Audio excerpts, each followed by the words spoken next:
How difficult is it to keep people from polluting the water? Pollution, and there's point source and non-point source pollution. Point source is somebody just willingly going and dumping something in the river, okay? And non-point source is, let's say something is thrown on an agricultural field and it runs into the Mississippi River, and no really one source. So like silt, or dirt is a non-point source pollution. You really usually can't tell where it comes from. It comes from a collection of farms and construction, and all of a sudden it runs in. So that's been very difficult for us to handle. Point source, on the other hand, it used to be a problem in the 70s, to tell you the truth, where that's where some of the Clean Water Act came in and said, states, you got to clean up your point source pollution.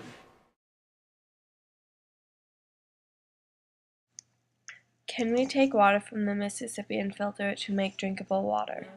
Oh, you definitely could filter it and make it drinkable. That'd be fairly easy to do.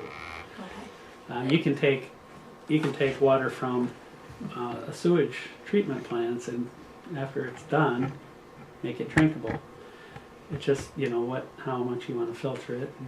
And, there's a lot of water quality plants on our rivers in the state. There's one, Des Moines, is located right on the Des Moines River. That's where they get their primary water from. It's no different than taking water out of the Mississippi.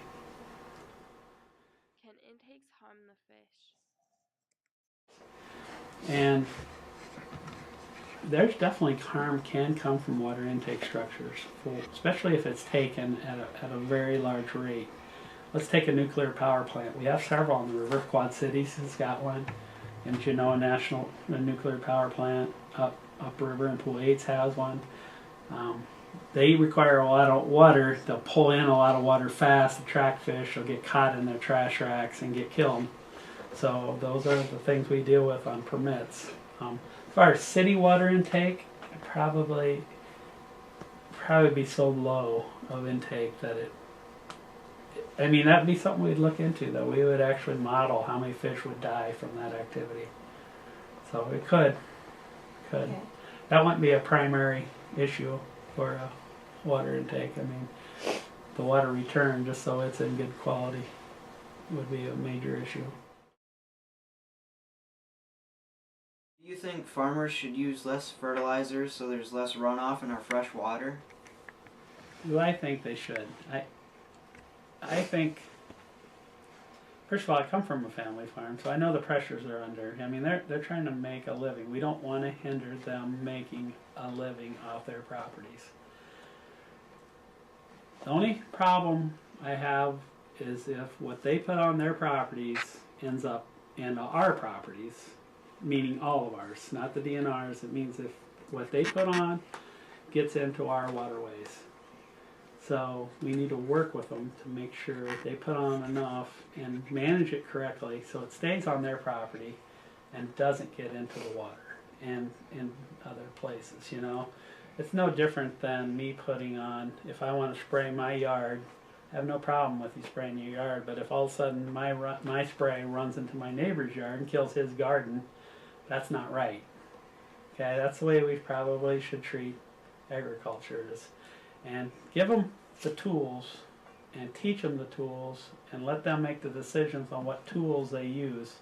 I don't think the government should dictate to them exactly how they should do that process, but they should also be responsible.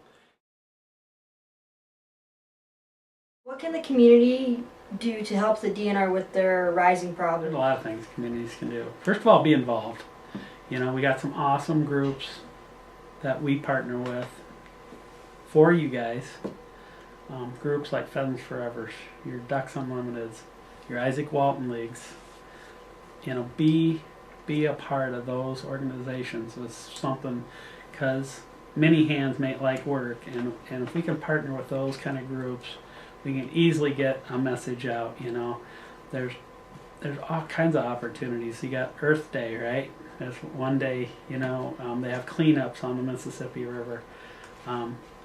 We take volunteers here. It's hard to work with volunteers because a lot of times, we're at places for a long period of time, and and you know, sometimes the volunteer can't make it that long, and frankly running nets and things like that is pretty strenuous work, so it has to be somebody that can do that kind of work. But I'd say just be involved and proactive and really understand the issues.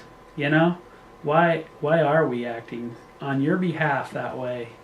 And you know, a lot of times we'll the department, we generally hear from the 2% of people that are really opposed to something.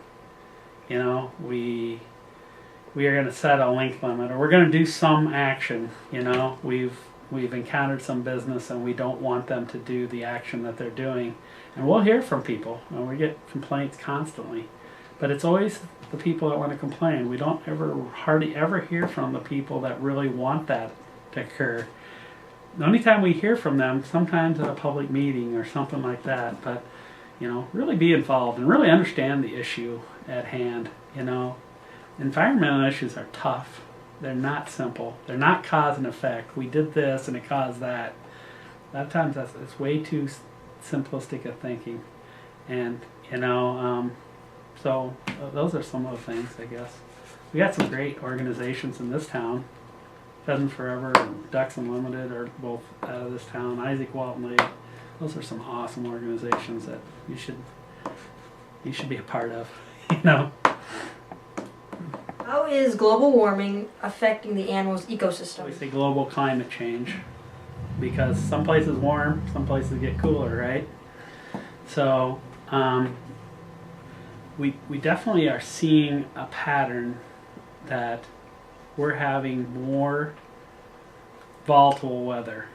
Okay, we're having a pattern where we've had extreme rain events, such as the 22 inches of rain or whatever fell in Dubuque just last year, you know, and then they're followed up by extreme drought, where we go long periods where we don't get rain, and we have, you know, extreme cold like the last 2 years, you know, winters, and then we have a winter like this where it's freaking warm. You know, I was outside in a short sleeve shirt today. Okay, those are extreme events. So generally extreme events are what really matter to fish and wildlife. Okay, so let's just take a river and fisheries. These extreme events cause extreme flooding. How many flood events have we had now in Iowa? Cedar Rapids, it went, what, 26 feet higher than it's ever been before. It's on the Cedar River, you know, then drops to extreme lows. Those are the kind of things that really affect fish. You know, they affect wildlife and they affect people. You know, for instance, some of those areas were completely, some habitats are completely wiped out in floods, but others are created. New ones are, you know, are created. Then we get to extreme low events, and now fish can't move anywhere. They're all pocketed up in these little pools. It's called changing hydrology. Hydrology is the word for water, and we see our hydrology of our rivers in Iowa has been changing, and that's probably due to global climate change.